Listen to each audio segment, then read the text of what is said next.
it's time for us to begin to evaluate the scriptures again and find if there are truly potent things happening.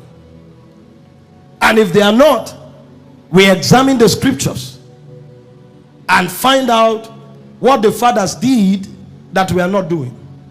And I can tell you, one of the things the fathers upheld very strongly is the virtue of purity. Our generation, we are not just falling from this virtue, we are now creating doctrines that accommodate defilement. So you ask somebody today, what is righteousness? He tells you righteousness is a gift. That's correct, because Romans 5:17 makes us understand it's a gift. But that's not all there is about righteousness. You ask somebody today, what is righteousness? He tells you righteousness is the divine nature that was imparted to you when you received Christ.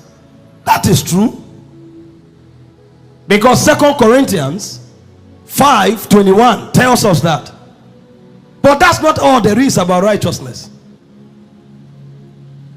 Because I'm talking to you today, first, because I have the human nature.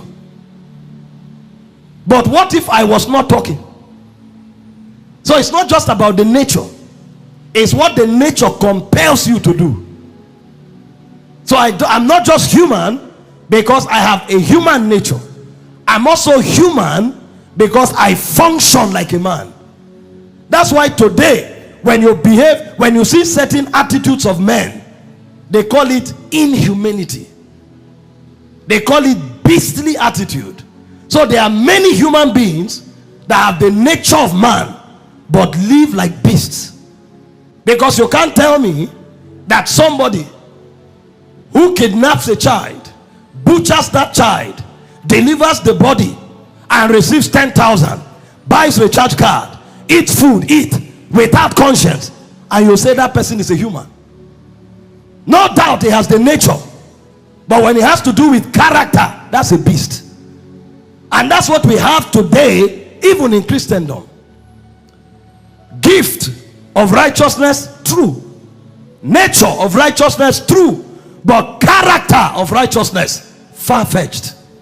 And the Bible told us in 1 John chapter 3 verse 7 and verse 9, it said, little children, let no man deceive you. It said, him that doeth, not him that has. True, you have the nature, but it said, him that doeth righteousness.